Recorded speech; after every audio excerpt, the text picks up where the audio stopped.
सोनीपत में रविवार को एक जनसभा का आयोजन कबीरपुर के अंदर आयोजन नरसी सैनी और लोकतंत्र सुरक्षा पार्टी के कार्यकर्ता 36 बिरादरी के लोगों के साथ मिलकर किया। 2024 का चुनाव जैसे जैसे नजदीक आ रहा है, लोकतंत्र सुरक्षा पार्टी के पूर्व सांसद राजकुमार सैनी की पार्टी के कार्यकर्ताओं में जोश उमड़ने लगा। पूर्व सांसद ने भेदभाव की लड़ाई कई सालों से लड़ रहे हैं, लेकिन पूरा देश आज पाखंडवाद के चक्कर में फंसा हुआ है। वहीं पूर्व सांसद राजकुमार सैनी महिलाओं को भी यह समझाने का प्रयास किया कि राजनीति पार्टियों में लोगों को धर्म के नाम पर राजनीति करके उनको बेरोजगार, उनको संविधान से वंचित करके उनको दिशाहीन कर दिया है। आज महिलाओं और युवा बच्चों को समझने की जरूरत है कि पाखंडवाद से देश आगे नहीं बढ़ेगा। महात्मा बुद्ध ने भी इस ओर ध्यान दिया है, सच्चे मन से अगर कर्म करोगे तो आपको प्रकृति सब कुछ देगी। सोनीपत में काफी महिलाओं ने जनसभा में आकर यह साबित कर दिया कि राजकुमार सैनी 2024 में अपने वर्चस्व की लड़ाई लड़ेंगे। 2019 में कुछ लोगों ने उनकी पीठ पर जो छुआ कोपा है उसकी हर कार्यकर्ता आप समझ गया है। जो लोग लोकतंत्र सुरक्षा पार्टी में काम नहीं कर सके, वह लोग दूसरी पार्टियों में दरी बिछाने का भी काम कर रहे हैं। एसबीसी के लोगों को अपने हक की लड़ाई लड़नी पड़ेगी और आवाज उठानी पड़ेगी। जनसभा में आए सभी लोगों ने राजकुमार सैनी को 2024 में चुनाव में पूर्ण बहुमत से सरकार बनाने के लिए अपने हाथ उठाकर सहमति जताई। इस जनसभा में तकरीबन 2000 लोगों ने हिस्सा लिया, क्योंकि सभी राजनीतिक पार्टी में हलचल मच गई है। 2024 के चुनाव के लिए वही 2024 में एसबीसी की लड़ाई लड़ने वाले को सांसद राजकुमार सैनी भी सत्ता में आने का पूरा प्रयास करेंगे। सूत्रों के हवाले से इतिहास लगाए जा रहे हैं। पूर्व सांसद राजकुमार सैनी जल्दी राष्ट्रीय पार्टी के साथ गठबंधन कर सकते हैं। 26 नवंबर को सोनीपत में एक बड़ी रैली का आयोजन करने का ऐलान पूर्व सांसद राजकुमार सैनी ने किया। इस रैली में बताया जाएगा कि सभी बिरादरी के लोगों को सत्ता में आने के लिए किसी और जाना होगा। एक बड़ा ऐलान किया जाएगा। सोनीपत से हक की आवाज से रविंद्र कटारिया की रिपोर्ट।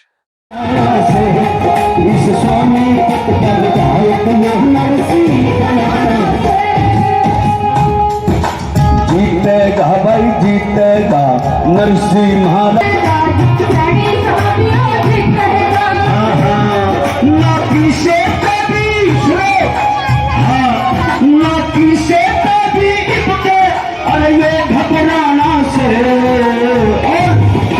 सिर्फ एक ही बात कहना चाहता हूँ, राजकुमार सैनी से सिर्फ 2-3 चीज मैंने सीखी अपनी लाइफ में और उन्हीं से प्रेरित हूँ और उन्हीं की विचारधारा पे आकर काम करूंगा। एक तो क्या है, कुछ संचालक लोगों ने हमें जातियों में बांट दिया है, धर्मों में बांट दिया है।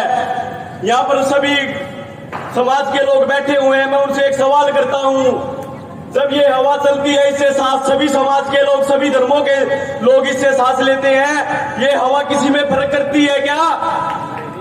ये पानी है, जल है, इस जल को हम सब सभी समाज के लोग पीते हैं, ये जल किसी में फर्क करता है क्या?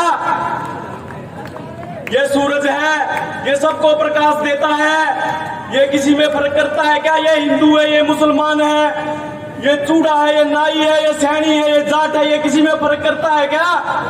ये फर्क करवाने लोग जिन्होंने ये फर्क करवा दिया, ये ऐसी विचारधारा हमारे मन लोगों के बीच में, हमारे बड़े बुजुर्गों के दिमाग में डाल दी, मानसिक गुलामी जिसको बोलते हैं। मेरे युवा भाइयों से सिर्फ हाथ जोड़ के यही कहना चाहूंगा, उन जाति धर्मों को छोड़ के और अपने हक अधिकारों की बात करो। संविधान के अंदर 52% ओबीसी की भागीदारी है, लेकिन सुप्रीम कोर्ट से हमें साथियों 27% मिला हुआ है और उस 27 में से भी जो रियल्टी में मिला हुआ वो सिर्फ 11% है।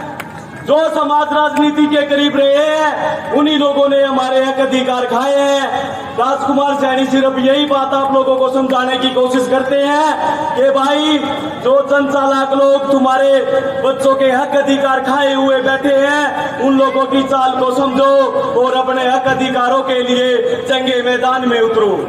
लोकतंत्र सुरक्षा पार्टी के राष्ट्रीय अध्यक्ष जो पूर्व सांसद भी और पूर्व मंत्री भी रह चुके हैं, आपके बीच में पहुंचने ही वाले हैं, क्योंकि आज इस देश और प्रदेश के अंदर एससी, बीसी और 36 बिरादरी के जो दबे कुचले समाज के जो लोग हैं, उनकी आवाज उठाने का अगर कोई काम कर रहा है इस प्रदेश के अंदर, तो वह लोकतंत्र सुरक्षा पार्टी के राष्ट्रीय अध्यक्ष चौधरी राजकुमार सैनी जी है।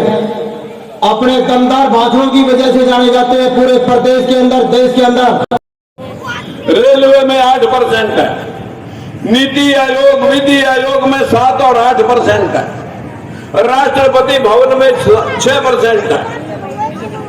अगर आप नॉन गवर्नमेंट के जो दूसरे उपक्रम हैं, चाहे वो बोर्ड है, कारपोरेशन है, उनमें आपकी गिनती 10% है। 52% लोग हिस्सा 10%। अरे 10% तो सिर्फ दान में दिया जाता है दिखाने के लिए, वहां फिर एमपी एमएलए की जरूरत नहीं है। अगर ये एमपी और एमएलए जिनको आप नशा हो जाता है आपको, अब के हमारी जात को कांग्रेस ने टिकट दे दिया, हमारी जात वाले को आपका बीजेपी ने टिकट दे दिया, और हम उनको जितवाने के लिए पूरे प्रदेश भर से उस जाति के लोग इकट्ठे होकर के उसे जितवाने के लिए पहुंचते हैं। हवा होगी तो जीत भी जाएगा। उसके बाद उसे पहले दिन समझाया जाता है कि भाई हमने टिकट दे दी थी, आप एमएलए बन गए, आप एमपी बन गए, अब आप अपने छोटा मोटा कोई काम, अपनी कोई रोटी, अपने कोई बच्चे का पर्सनल काम धंधे का काम आप बता दियो करवा देंगे, पर समाज का ठेका ना ढाइए। अगर समाज का ठेका ढाएगा तो फिर तो जान अगली टिकट तो कटेगी। तेरी कोई बात सुनने वाला नहीं होगा। जो हमारे रोलीवाल कह रहे थे कि तुम्हारी तो दास्तान भी ना होगी दास्तानों में, फिर उसका कोई टिकट तो कटेगा। उसका एक पुलिस वाला हौलदार भी उसकी बात नहीं सुनता, डीसी और एसपी की तो बात छोड़ी, फिर उसमें इतना दम नहीं होता। अगर वो छोड़कर जाएगा आपके पास, उनसे विरोध करेगा कि आप हमारे लोगों के साथ ठगी कर रहे हैं, आप कहेंगे लो ये तो छोड़ गया। और अगर वो वहीं पड़ा रहता है, फिर आपके गले में कोई रस्सी खींच रहा है, आपका कोई काम खराब हो रहा है, आपकी कोई छोटी मोटी बदली, आपका कोई छोटा मोटा कारोबार, आपको कोई पुलिस वाला तंग कर रहा है, आपको कोई गुंडा तंग कर रहा है, आप जितने मर्जी जूते खाते रहो, आपका विधायक, आपका एमपी नहीं बोलेगा। क्यों नहीं बोलेगा? कि उसकी किसी ने सुननी नहीं है। उसे तो एक ही बात समझा दिया कि तेरे को अब टिकट देगा, एमपी एमएलए बना रखा, आराम से अपनी बैठकर रोटियां टूक ले, ठेकेदारी मत करिए। और फिर आप गालियां देना शुरू करते हैं, बोलता नहीं साला, मिट्टी का मत हो, ये तो बनाया ना खोया, ये तो बहुत घटिया है। फिर आपके जो तलवारें और तीर चलने लगते हैं, वो तीर हम ना सुने। हम आपके लिए 3 बार गर्दन कटवा चुके हैं, लेकिन तुम नहीं सुधरे। आप कहते हो कि हम सुधर गए हैं। आप अगर लोग अब तक सुधर गए होते तो मैं सिस्टम को सुधार के दिखा सकता था, इनको औकात दिखा सकता था कि 52% बैकवर्ड की वोट है। अगर ये सुधर जाती तो हमें किसी को तोहमत देने की जरूरत नहीं थी, किसी को गालियां देने की जरूरत नहीं थी, किसी को कोसने की भी जरूरत नहीं थी। अगर आप लोग अपनी वोट ही पाना सीख लें, आपको लोग जब हमारे जैसे लोग, नरसिंह भाई जैसे लोग आपके पास टिकट देके हम भेजेंगे, तो उनमें से ऊपरली जातियों जैसे बड़े बड़े लोग आपके बीच में आएंगे, बड़ी बड़ी गाड़ियां लेकर आपको कहेंगे, अरे राजकुमार सैनी के और उसके कैंडिडेट के पल्ला है क्या?